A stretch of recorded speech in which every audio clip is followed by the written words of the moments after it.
تو یہ ربط ہے سورہ جمعہ کے ساتھ احکام جمعہ کا، اور یہ تو واضح ہی ہے کہ در حقیقت اس سورہ مبارکہ کا نام ہی اس حکم جمعہ کے حوالے سے لیا گیا ہے۔ اچھا، اب اس میں حکم جمعہ کی اہمیت کیا ہے اس کو آپ سمجھیے۔ میں چند احادیث آپ کو سنا رہا ہوں۔ ترمذی شریف کی روایت ہے، من ترک الجمعۃ ثلاث مرات تہاونا طبع اللہ علی قلبہ، جس شخص نے 3 جمعے چھوڑ دیے کسر کی وجہ سے، یعنی کوئی اور عذر نہیں ہے، بیماری نہیں تھی، مسافر نہیں تھا، کوئی نہیں عذر، تہاونا، بس وہ اس کی اہمیت کو نہ سمجھتے ہوئے، اس کو کہتے ہیں ہون، جو آسانی سی بات ہو، بس کوئی اہمیت نہ ہو جس کی، تو تہاونا طبع اللہ علی قلبی، اللہ تعالیٰ اس کے دل پر مہر کر دے۔ اور یہ مہر کر دینا وہ بدترین سزا ہے جو بدترین کافروں کو دنیا میں دی جاتی ہے۔ ختم اللہ علی قلوبہم اور طبع اللہ علی قلوبہم، یہ بدترین کافروں کی سزا ہے۔ جو مسلمان جمعے کی اہمیت کو نظر انداز کرتے ہوئے بغیر کسی عذر کے اگر وہ جمعہ چھوڑ دے گا 3 جمعے، تو اس کے دل پر مہر ہو جائے گی۔ من ترک ثلاث جمع تہاونا بہا طبع اللہ علی قلبہ، پہلی روایت ترمذی کی تھی، یہ ابو داؤد اور نسائی کی ہے۔ وقال مالک، امام مالک نے موطا میں جو بات کہی ہے وہ یہ ہے کہ لا ادری عن النبی صلی اللہ علیہ وسلم ام لا الا انہ صفوان بن سلیم رضی اللہ عنہ قال من ترک الجمعۃ ثلاثا من غیر عذر ولا علت طبع اللہ علی قلبہ۔ امام مالک نے جو ان کی کتاب مشہور ہے الموطا، حدیث کا پہلا مجموعہ، حدیث اور فقہ دونوں کا، اس میں کہتے ہیں امام مالک کہ میں یہ تو نہیں کہہ سکتا کہ یہ صفوان ابن سلیم نے رضی اللہ عنہ حضور سے سن کر کہا یا خود کہا، لیکن ان کا قول یہ ہے کہ جس نے بھی 3 جمعے ترک کر دیے بغیر کسی عذر کے، بغیر کسی بیماری کے، طبع اللہ علی قلبہ، اللہ تعالیٰ اس کے دل کے اوپر مہر کر دے گا۔ سب سے سخت حدیث یہ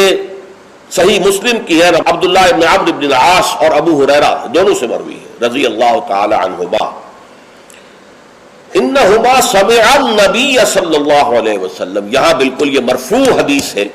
کہ ان دونوں نے سنا حضور سے یہ فرماتے ہوئے، لَيَنْتَهِيَنَّ اَقْوَامٌ مِّنْ غَدَائِرِ الْجُمُعَاتِ أَوْ لَيَخْتِمَنَّ اللَّهُ عَلَىٰ قُلُوبِهِمْ ثُمَّ لَيَكُونُنَّ مِنَ الْغَافِلِينَ، لوگ باز آ جائیں اپنی جمعے کی نماز کو ترک کرنے سے، ورنہ لازماً اللہ تعالیٰ ان کے دل پر ختم کر دے گا، مہر لگا دے گا۔ یہ وہی لفظ ہے جو سورہ بقرہ کی ابتدا میں آیا ہے، ان الذین کفروا سواء علیہم انذرتہم ام لم تنذرہم لا یؤمنون ختم اللہ علی قلوبہم وعلی سمعہم وعلی ابصارہم غشاوہ، پھر وہ غافلوں میں سے ہو جائیں گے۔ اسی صحیح مسلم میں حضرت عبداللہ ابن مسعود سے ایک اور روایت ہے، ان النبی قال لقوم یتخلفون عن الجمعۃ لقد ہممت ان آمر رجلا یصلی بالناس ثم احرق علی رجال یتخلفون عن الجمعۃ بیوتہم، حضور نے فرمایا میرا یہ دل چاہتا ہے کہ میں کسی اور شخص کو امامت کے لیے کھڑا کر دوں اور ان لوگوں کے گھروں میں جا کر ان کے سمیت آگ لگا دوں کہ جو جمعے کے اندر حاضر نہیں ہوتے۔ اب آپ ایک طرف حضور کی شخصیت کو دیکھیں، آپ کے اندر نرمی تھی، رقت تھی، شفقت تھی، محبت تھی، رأفت تھی، لیکن دوسری طرف سختی کا یہ عالم ہے کہ جمعے کی اہمیت، تاکہ معلوم ہو جائے کہ جمعے کی اہمیت کیا ہے۔ یا ایھا الذین آمنوا اذا نودی للصلاۃ من یوم الجمعۃ فاسعوا الی ذکر اللہ وذروا البیع، اے ایمان کے دعوے دارو، جب پکارا جائے نماز کے لیے جمعے کے دن، مراد ہے نماز جمعہ، ویسے تو ظاہر بات ہے کہ اذان تو فجر کی بھی ہوگی، عصر کی بھی، مغرب کی بھی، عشاء کی بھی، یہاں مراد کیا ہے؟ نماز جمعہ کے لیے جب اذان دی جائے فاسعوا الی ذکر اللہ، لفظی ترجمہ تو ہوگا تو پھر دوڑ پڑو اللہ کے ذکر کی طرف، صحیح کے معنی دوڑنا ہے، لیکن یہ کہ چونکہ حضور نے صلی اللہ علیہ وسلم دوڑنے سے منع کیا ہے،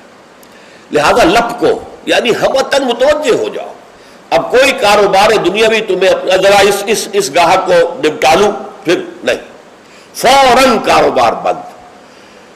فرمایا فاسعوا الی ذکر اللہ وذروا البیع، کاروبار چھوڑ دو،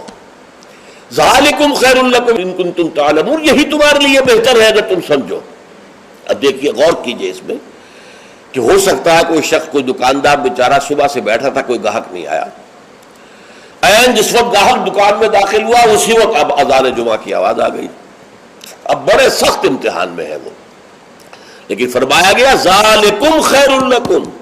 بظاہر گھاٹے کا سودا ہے، صبح سے بیکار بیٹھے تھے، کوئی گاہک نہیں تھا، اب آیا ہے تو نماز کی اذان آ گئی، چھوڑ کے جانا پڑے گا.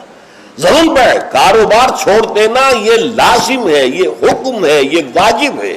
فرض ہے چھوڑ دینا، اس میں کسی قسم کی کوتاہی جو ہے وہ پسندیدہ نہیں ہے. تو جمعے کی اہمیت کے لیے ایک طرف تو قرآن مجید کے یہ الفاظ،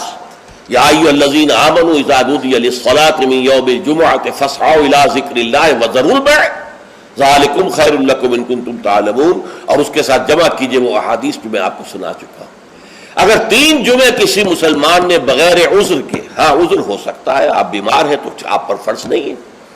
آپ مسافر ہیں تو مسافر پر فرض نہیں ہے،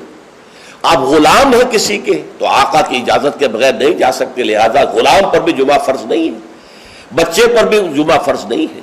خواتین پر جمعہ فرض نہیں ہے، وہ اپنی ظہر کی نماز اپنے گھروں میں ادا کریں، جمعہ کی فرضیت نہیں ہے. لیکن جس پر جمعہ فرض ہے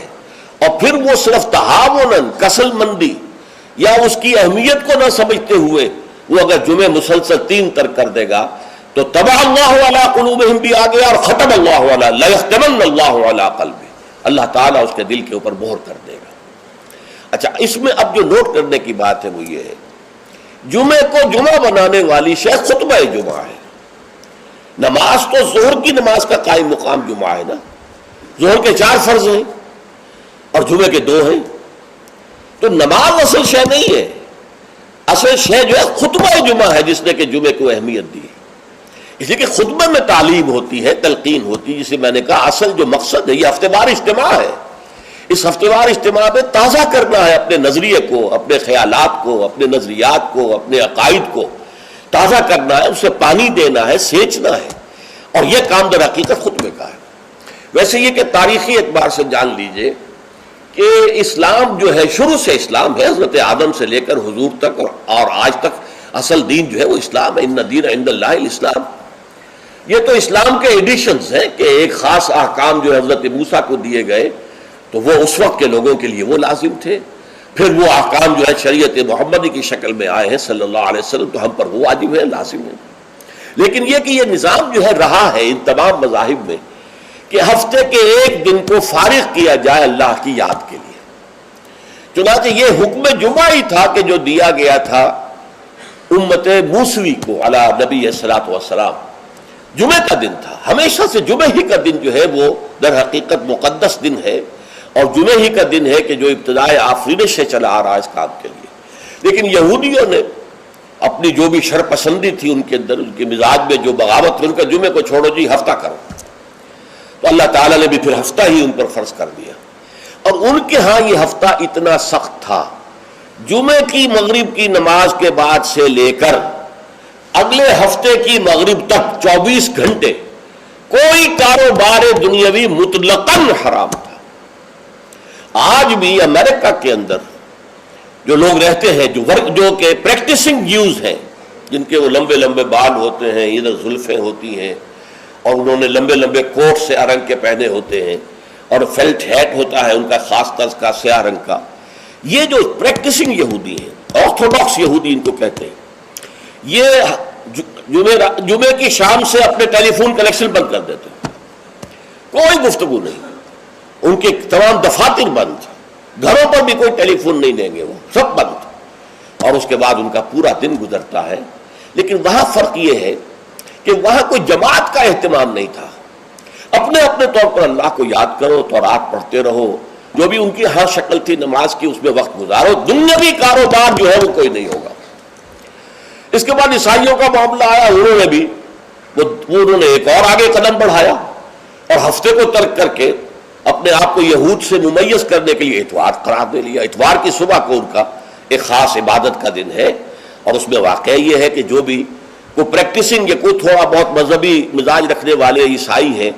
وہ اتوار کے روز نہا دھو کر کپڑے بدل کر اچھے انداز میں اپنی فیملیز کے ساتھ، بچوں کو ساتھ لے کر وہ چرچ جاتے. وہاں ان کی جو بھی نماز ہے وہ نماز پڑھتے ہیں، ان کا جو بھی پادری ہے وہ خطبہ دیتا ہے، سربند ہوتا ہے، تو یہ ان کے لیے اتوار کا دن تھا۔ اس کے بعد جب یہ دونوں تہذیبیں جمع ہو گئی، یہودی جو ہے انہوں نے گویا کہ غلبہ حاصل کر لیا عیسائیوں پر، تو اب انہوں نے ویکینڈ کر لیا، سیٹرڈے اور سنڈے بوتھ، تاکہ دونوں کے دونوں کور ہو جائیں، یہودیوں کا معاملہ بھی آ گیا، عیسائیوں کا بھی آ گیا۔ حضور صلی اللہ علیہ وسلم کی امت کے لیے دو کام کیے گئے، ایک تو گویا کہ منفی ہوگا، ایک مثبت ہوگا۔ منفی کام یہ کہ پورے دن جمعے کے کاروبار کو حرام نہیں کیا گیا، بلکہ حرام کاروبار ہے صرف اذان جمعہ سے لے کر جمعے کی نماز کے ادا ہو جانے تک، بس